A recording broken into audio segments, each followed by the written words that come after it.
Donc nous accueillons, comme je l'ai dit, Alain Percival, qui est psychologue au pôle anesthésiste et réanimation urgence du centre hospitalier universitaire de Nice, qui va nous parler de simulation et compétences relationnelles. Merci Alain, à toi la parole. Merci beaucoup. Donc, je suis à la fois psychologue, aussi chargé d'enseignement au sein de cette faculté, dans le centre de simulation qui est juste dans mon dos, voilà, derrière cet amphi, et avec donc plusieurs interventions au cours de la formation des étudiants en médecine sur ces compétences relationnelles.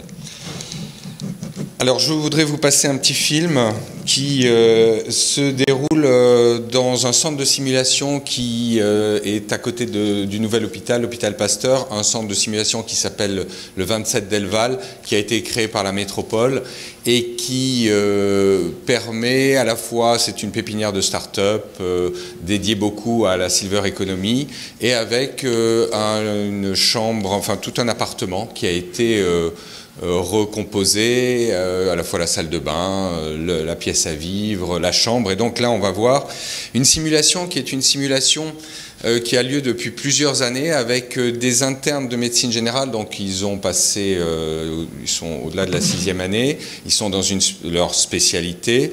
Et il y a aussi donc des étudiants d'IFSI, donc des étudiants d'infirmiers qui sont en 3e année.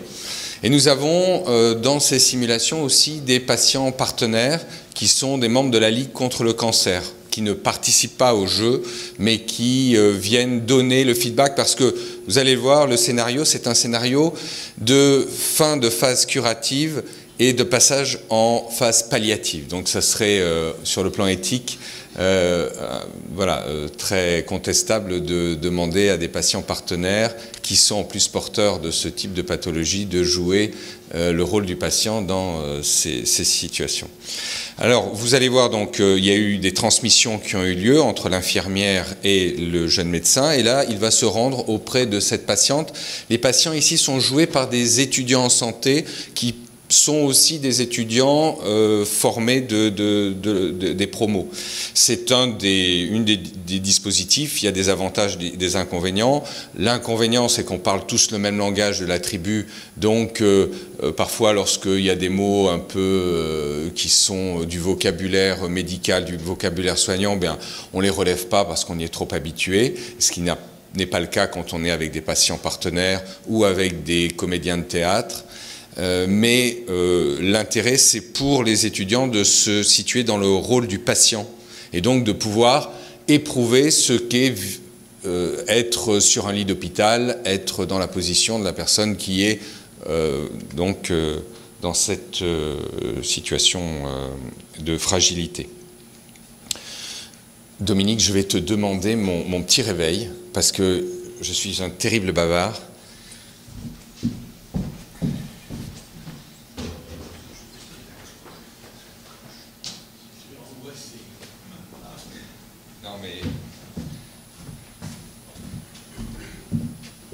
J'aimerais aller au bout. Alors.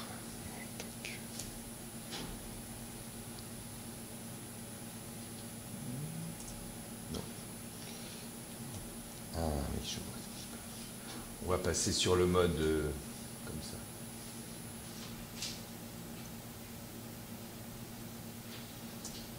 Ça a été fait sur Mac et donc le passage sur PC est toujours un peu compliqué.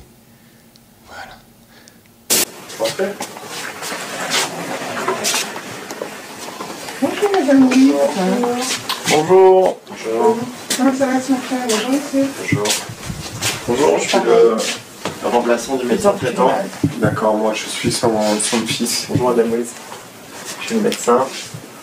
J'ai demandé à ce que l'infirmière vous appelle parce que moi je comprends pas trop pourquoi son traitement de soins palliatifs ça a été arrêté. Et moi en plus je suis pas du coin, je viens de la région parisienne. Donc je suis un peu surpris, j'arrive là, l'oncologue apparemment il a décidé d'arrêter tout ça. Moi ma mère je me demande qu'est-ce qui va se passer pour elle par la suite. Donc sincèrement là je suis vraiment inquiet, je comprends pas trop voilà, la suite et pourquoi ils ont décidé ça quoi. Et vous, comment ça va? Oh, mais vous êtes au courant de mon dossier parce que vous n'êtes pas mon médecin. Oui, j'en ai un peu parlé avec votre infirmière, elle a pu m'expliquer, puis votre médecin traitant a pu me dire un petit peu. Ouais, vous avez vu, ils ont décidé d'arrêter ma chimiothérapie parce qu'ils avaient découvert des métastases osseuses. Et vous en avez parlé avec l'oncologue de tout Pas ça? plus que ça. Il vous a pas mis au Il m'a courant? juste dit que, voilà, vu mon état, qu'il n'y avait pas grand-chose à espérer. D'accord. Mais seulement, moi, je suis allergique, enfin, j'ai mal de partout. J'ai mal. J'arrive même plus à me lever, mes articulations ne me supportent plus. Puis j'ai du mal à respirer de plus en plus. Qu'est-ce que vous avez en ce moment pour la douleur? Non, je sais pas. C'est mon infirmière qui s'occupe de mes traitements, donc je ne sais pas. Elle a des patchs de morphine. D'accord. Bon, je verrai avec votre infirmière ce qu'on peut faire pour la douleur, pour vous soulager. Et pour vous soulager, puis pour soulager aussi tous les problèmes qu'il y a à côté, notamment au niveau cutané, des petites plaies, des choses comme ça. M'aider pour respirer mieux. Le médecin, là, dans ce moment, vous employez des mots comme maman, votre maman. C'est pour être un peu plus proche. D'accord. Pour leur donner l'impression que je suis concerné par la situation.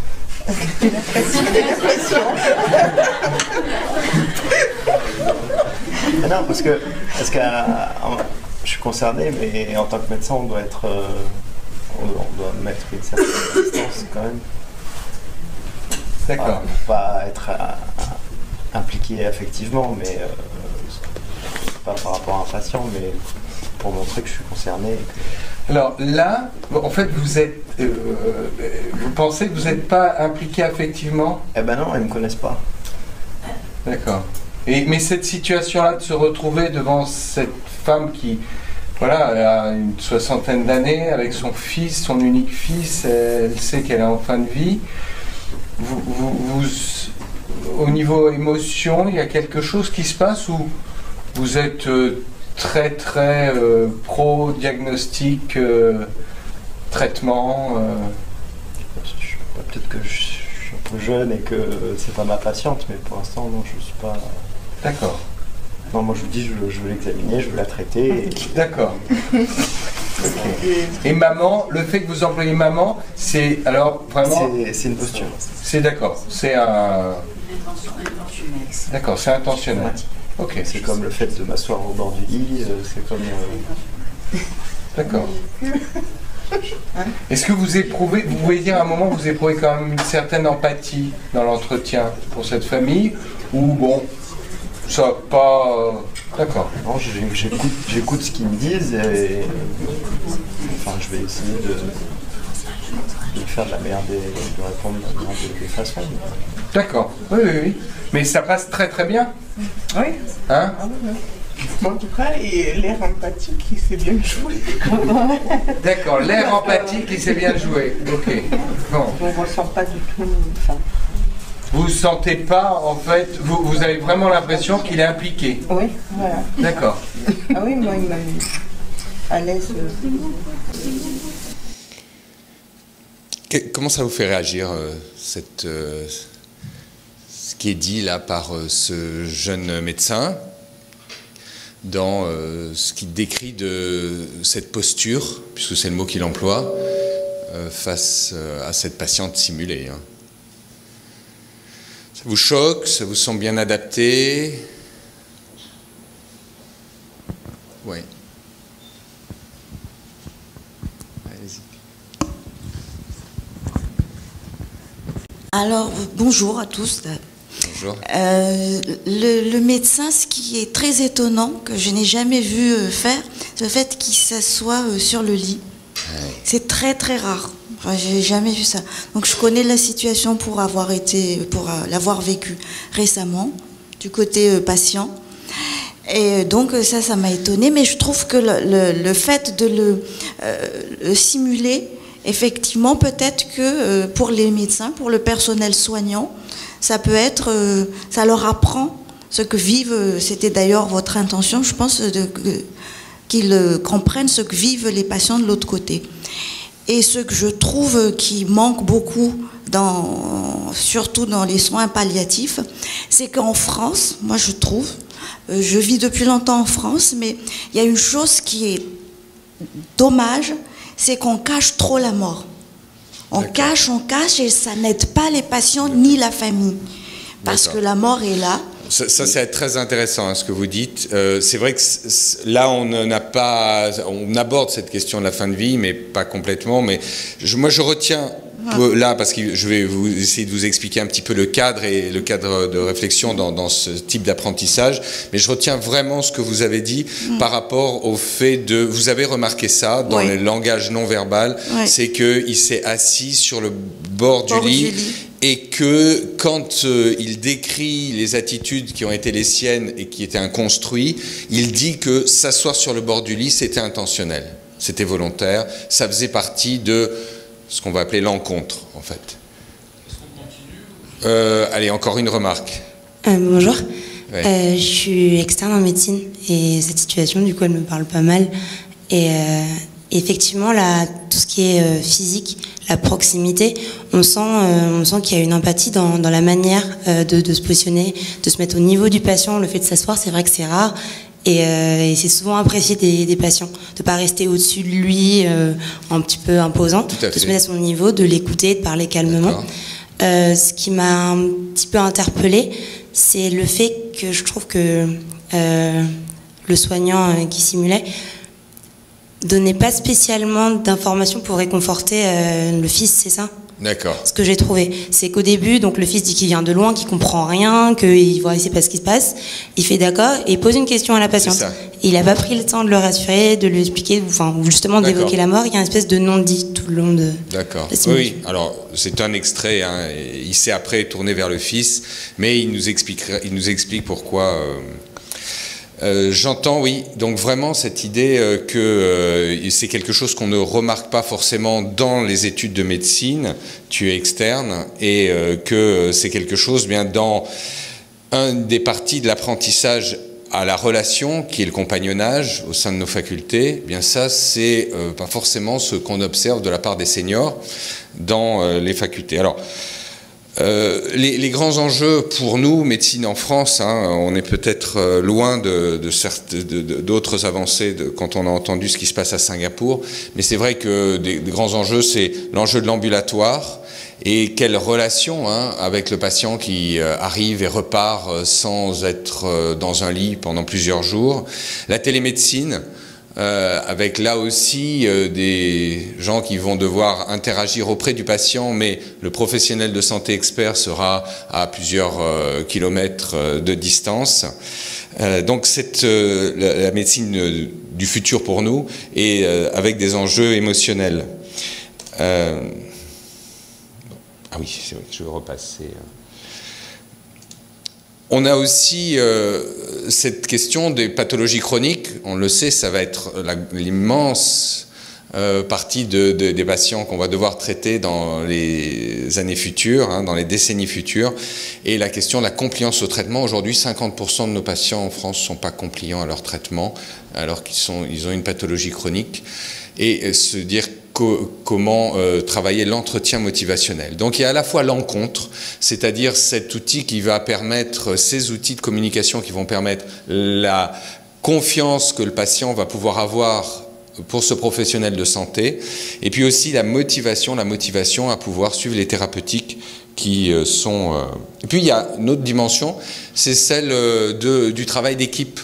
Avec le sentiment que ce qui domine à l'heure actuelle, ce sont des logiques financières et que cette vocation, qui veut dire vocare en latin, ça veut dire je me sens appelé, est-ce que j'ai ce sentiment de faire partie d'une histoire, d'une aventure personnelle et collective pour être au service de mes frères les hommes, eh bien ça, est-ce que c'est présent? Alors, pour rebondir là-dessus, c'est vrai que pour conforter cette idée que la communication aussi au sein des équipes de santé est importante, eh bien, la majorité des erreurs et des événements indésirables sont liés à des problématiques au sein de l'équipe. Et dans les problématiques liées au sein de l'équipe, eh bien, la communication, la transmission de l'information, la communication aussi bien entre professionnels qu'envers le patient ont un effet majeur. Donc ce sont vraiment des réalités qui sont nécessaires de travailler. Et c'est vrai que notre modèle est celui du CanMeds, qui maintenant s'est diffusé dans le monde entier. Alors avec en fait des étudiants d'Erasmus qui sont partis, des Français, qui sont partis au Canada, qui ont dit mais c'est super en fait. Il n'y a pas simplement être clinicien et faire du biomédical. Il y a d'autres réalités. Ben, nous on le ramène dans nos bagages et c'est arrivé comme ça sur les bureaux du ministère et ça a été alors voilà amélioré à la française pour qu'on puisse dire ben, nous ça vient de chez nous. Hein. Mais en fait ce sont exactement les mêmes dans l'arrêté. Hein. Après, maintenant, ce qu'il faut, c'est le mettre en place. C'est 2013. Qu'est-ce qui est fait dans les facs de médecine pour travailler toutes ces compétences? C'est la grosse question. Donc, nous, trop modestement, bien, c'est ce qu'on essaye de faire. Alors, un autre élément, c'est celui-là, c'est ce carré de White. Carré de White qui nous dit que, en fait, 100% des étudiants de médecine sont formés en France au sein des CHU, centres hospitaliers universitaires. Et 1 pour 1000 des patients sont traités dans des centres hospitalo-universitaires. Donc en fait, il y a un biais qui est immense lorsqu'on fait ces études de médecine, c'est d'être en fait au sein de services très spécialisés avec des pathologies rares, des phénomènes d'aggravation de maladies, alors que la médecine au quotidien, bien souvent, c'est autre chose. Et la majorité des cohortes d'internes, ce sont des internes de médecine générale, qui vont devoir travailler au quotidien avec des populations dont les problèmes sont aussi sociaux, sont aussi des problèmes psychologiques, pas de psychiatrie lourde, hein, mais tout ça, c'est une réalité bien qui est passée sous le silence, au moins jusqu'à l'ECN, hein, les examens classants nationaux à la fin de la 6e année. Alors, dans aussi la communication, il y a des choses qu'on a un peu toujours en tête en se disant bah, oui, il faut apprendre à parler, quoi. Il faut apprendre à transmettre l'information, puisque c'est ça. Hein. Est-ce que tu as transmis l'information? Il y a une checklist, il faut la remplir. Or, communiquer, eh bien, en fait, essentiellement, c'est du non-verbal et du paraverbal. Paraverbal, le ton, le silence, la modulation de la voix, le volume, voilà. Et ça aussi, eh bien, ça s'apprend. Bien souvent, quand on interroge nos collègues médecins, je suis psychologue, mais la communication, c'est inné. Hein. Tu sais ou tu sais pas faire. Hein. Ce sont, voilà, et ça serait pas l'objet d'apprentissage. La communication, en fait, c'est simple. C'est simple. C'est comme le poker. 5 minutes pour apprendre. Singapour, ça va vous parler. 5 minutes pour apprendre le poker. Par contre, une vie entière pour maîtriser.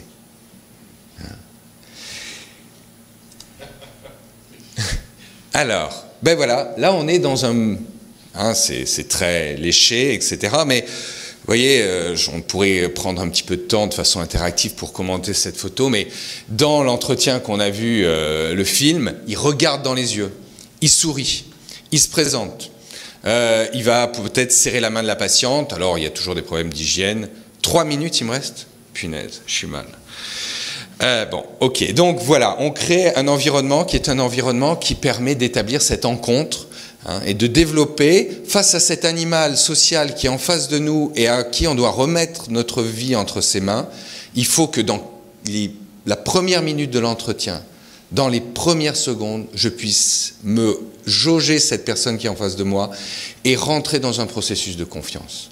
Et ça, c'est à travers ces 7 règles, hein, qui sont ces 7 règles de la communication qu'on trouve dans l'écoute active, qu'on trouve dans l'hypnose conversationnelle, qui sont, eh bien, se présenter, sourire, regarder dans les yeux, serrer la main, tout dépend des cultures, hein, et ça c'est, dans chaque modèle culturel, il va y avoir des façons de faire différentes, poser une question ouverte, reformuler, faire silence, arriver à analyser l'état émotionnel de la personne qui est en face et pouvoir lui en faire un feedback, Et tout ça, eh bien, ce sont des outils qui sont des outils majeurs qui sont utilisés dans tous les autres domaines, mais dans la santé, c'est un des outils qui manque parfois à certains. Donc le modèle, c'est celui du Calgary-Cambridge, qui est connu. Alors, un phénomène important, et c'est ce que j'aurais voulu vous développer, parce que tout ça c'était un préambule, c'est que en fait, des études internationales tendent à montrer que l'empathie chez les professionnels de santé, chez les médecins, va en diminuant, et même s'effondre, entre la 3e année et la 6e année. Donc plus on avance dans les études médicales, et c'est vrai sur le plan international, mais typiquement en France, plus on va avoir une empathie, qu'elle soit cognitive, comme on observe chez ce garçon dans ce film, ou qu'elle soit émotionnelle, eh bien une empathie qui va aller en diminuant. Parce que les examens classants nationaux sont essentiellement des examens qui vont aller à la rencontre des compétences qui sont des compétences cliniques, dites cliniques, des compétences cognitives. Et donc, tout cet aspect du care, et non pas du cure, eh bien, est laissé pour compte en partie. Alors, c'est l'objet de ma thèse. Je suis en thèse en ce moment dans le domaine de la philosophie. Et donc, mon sujet, c'est la simulation comme outil d'apprentissage de l'éthique pour les étudiants de médecine. Parce qu'en fait, dans l'éthique, on va mettre la communication, on va y mettre la psychologie et on va aussi mettre l'éthique. Alors, c'est des sciences sociales, mais qui sont sans cesse en jeu dans un entretien médical. La psychologie du patient qui est en face de moi, ma propre psychologie, mes mécanismes de défense comme ceux du patient, et là je me réfère à des modèles qui sont psychodynamiques, donc tirés de la psychanalyse. La communication, on en a parlé, et puis les questions fondamentalement d'éthique, avec les 4 grands principes de l'éthique médicale que vous connaissez, l'autonomie, la bientraitance, la non-malfaisance et la justice. Et l'idée fondamentale, bon, je passe ça sous silence, ce sont les mécanismes de défense, l'empathie émotionnelle et la place de la communication. Je laisserai aussi sous silence tout ce qui est en fait les phénomènes de groupe, parce que dans l'apparition dans cet effondrement de l'empathie, il n'y a pas simplement un phénomène individuel, il y a un phénomène collectif, de modèle de rôle et de groupe, de corps constitués. Et donc je me réfère aux recherches en psychologie sociale de H, de Milgram et de Janis sur la pensée de groupe. Et donc, ce qui nous pose question, eh bien, c'est de se dire comment aujourd'hui arriver à développer ces compétences. Et j'aimerais terminer par ça. J'ai dû laisser la slide de côté. C'est que, en fait, les émotions, eh bien, ne sont pas simplement, alors je sais plus tard, les émotions ne sont pas simplement des choses dont il faut se mettre à distance, comme dit cet étudiant. C'est pas simplement quelque chose qu'il faut traiter et contrôler. Ce sont en fait des indicateurs de valeur. À chacun des principes de l'éthique correspond une émotion. Et ça, c'est une thèse qui est développée par un prof de philosophie de l'Université de Marseille et qui est directeur du centre d'éthique de Marseille. Et donc, en fait, à l'autonomie correspond la crainte de mal faire avec le patient. À la justice va être le sentiment de révolte par rapport à l'injustice, par rapport à l'iniquité. À la non-malfaisance va être le sentiment de crainte, la crainte de mal faire. Et enfin, à la bienfaisance, c'est l'empathie et l'empathie émotionnelle en particulier. Et donc, eh bien, c'est ce que nous cherchons à développer chez les étudiants, développer leurs émotions et pour pouvoir donc mettre à mal ces mécanismes de défense comme le jargonnage, le mensonge, la banalisation, la fuite, l'identification projective qui sont à l'origine de ces attitudes d'arrogance, qui sont vécues comme de l'arrogance ou de l'indifférence par les patients et les familles. Et en fait, mon hypothèse de travail, c'est que pour développer ce contre-feu de ces mécanismes de défense qui vont aller en grandissant au fur et à mesure des années d'études et au fur et à mesure de la pratique, eh bien, il faut développer dès la 2e année des études de médecine des outils d'apprentissage à la communication. Et c'est ce qu'on a commencé à faire dans cette faculté. Donc dès la 2e année, parce qu'en fait les mécanismes de défense se mettent en place tout de suite, face à la souffrance, la maladie, la mort, de façon existentielle, chacun d'entre nous, nous allons nous protéger. Et donc, pour empêcher cette sécrétion de mécanismes de défense, il faut que se développe une bonne communication et que ça s'apprend. Et ça va s'apprendre dès la 2e année de médecine, dès les premières semaines en faculté, à travers la simulation, qui est l'outil que nous utilisons, en particulier pour pouvoir valoriser les émotions. Je vous remercie. Merci. Nous allons rapidement passer aux questions pour éviter de cumuler davantage de retard. Qui a une question ? Il y a déjà eu une petite interaction de salle tout à l'heure qui a pris du temps sur la présentation. Ça a fait des préliminaires beaucoup plus longs. Hein. Des fois, on dit que c'est pas plus mal quand ça dure.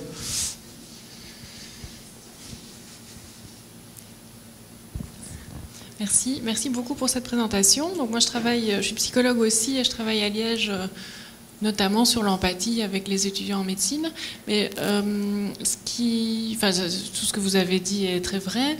Je voulais juste savoir au niveau très pratique, comment vous faites en 2e année, parce que nous, on a 600 étudiants, pour faire de la simulation avec, je ne sais pas combien vous en avez, mais...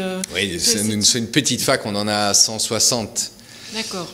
Mais oui, donc c'est par groupe de combien? Des groupes de 10.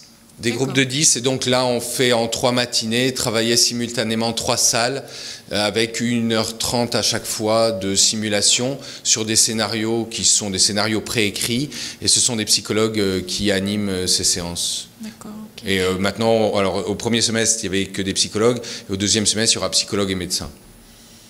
Ah oui, donc vous avez aussi des médecins. Les médecins, mais comme on le disait tout à l'heure, sont tellement contents de venir auprès des étudiants. Alors, il y a le facilitateur, c'est le psychologue, et puis il va y avoir le médecin qui va apporter son expertise, le feedback du réel, parce que le psychologue, il est un peu dans ses pensées lointaines.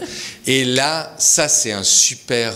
c'est vraiment un bon couple, quoi. Ok. Merci. Oui, Isabelle ?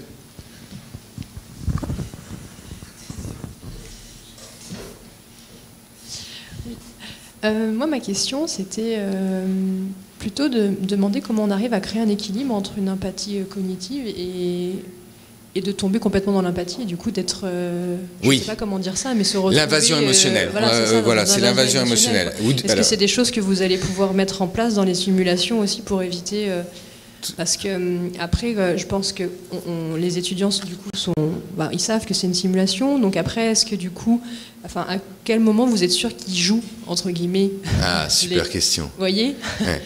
Alors, j'ai la chance d'avoir le professeur Pringuet, qui est professeur de psychiatrie et émérite de la faculté, et j'ai eu la chance avec lui de faire un travail sur l'immersion fictionnelle. En simulation sur le plan phénoménologique, parce qu'en fait la phénoménologie a des choses à dire là-dessus, et ce dont je me suis aperçu, c'est que ce qu'il faut créer en simulation pour créer la fidélité et donc ce réalisme, c'est qu'à un moment que souvent on chante un peu, après le pré-briefing, il y a un moment qu'on appelle le briefing, où on va en fait prendre les acteurs et on va leur proposer, à partir du rôle qu'on leur donne, de créer un personnage. Et ce personnage, en fait, pour que ça fonctionne, pour qu'il y ait cette immersion fictionnelle, pour qu'il y ait cette authenticité dans l'échange, il faut induire, en fait, ce qu'on pourrait appeler une induction hypnotique, qui se fait dans la proposition qu'on va faire du rôle, mais en laissant l'acteur pouvoir s'en saisir, et donc pas des scénarios trop contraints, surtout pas de traits de personnalité prévus à l'avance. On va jouer avec l'humain qui est là. Et on va en fait, à partir du rôle qu'on lui donne, lui permettre de créer ce personnage et de développer son imaginaire pendant le jeu de rôle. Et là, ça va être extraordinaire parce qu'il va être capable d'improviser. C'est pas un comédien, hein, mais chacun d'entre nous, on a cette capacité de projection et d'identification parce qu'on travaille avec une réalité qui est celle de se dire, mais moi-même, je pourrais être patient, moi-même, je pourrais être dans cette situation-là. Et donc, dans l'entretien, quand on arrive à favoriser cette immersion fictionnelle, c'est pas le but, notre but, c'est pas de faire des prétendants à l'acteur studio, hein, mais c'est qu'en fait, le professionnel de santé en face qu'on est en train de former, il a l'impression d'avoir quelqu'un en face de lui qui est juste. Et donc, le le débriefing après va être très bon, quoi. Et si on rate ça, on a ce que Diderot appelle un jeu de tête. C'est-à-dire que dans le débriefing, la personne va dire « Mais pendant tout le scénario, j'essayais de tenir le personnage que vous m'aviez... J'essayais de tenir le rôle que vous m'aviez donné. Mais en fait, j'aurais pas fait vraiment ça dans la vraie vie, quoi. » Et là, en fait, la simulation, ça donne pas grand-chose sur ce que nous, on veut étudier, c'est-à-dire tout l'aspect émotionnel. Et ça, on peut pas la recréer de façon artificielle. Il faut que ça vienne. Et c'est pour ça que chaque séance va être vraiment différente dans les séances de simulation relationnelle. Et donc il faudra que les facilitateurs et les animateurs s'adaptent énormément, parce qu'il n'y a pas de grille où on peut faire des checklists et on peut cocher. C'est pas simplement parce qu'il a serré la main. Alors, on le voit quand même dans cette vidéo, c'est pour ça que je vous l'ai montré, parce qu'on peut apprendre des outils qui vont faire paraître pour le patient que j'ai en face de moi quelqu'un qui a de l'émotion. Mais en fait, il n'a rien du tout, hein. Il est juste en train de jouer son rôle. Après, on peut se poser la question éthique, est-ce qu'on peut simplement avoir des étudiants qui ne sont que dans cette posture et qui, en fait, ne vont plus pouvoir rien éprouver intérieurement? Puisqu'on s'est dit que les émotions, elles sont révélateurs de principes éthiques. Voilà. Mais ça, après, on laisse chacun à sa conscience. Merci. Bon, je n'ai pas répondu à toute votre question.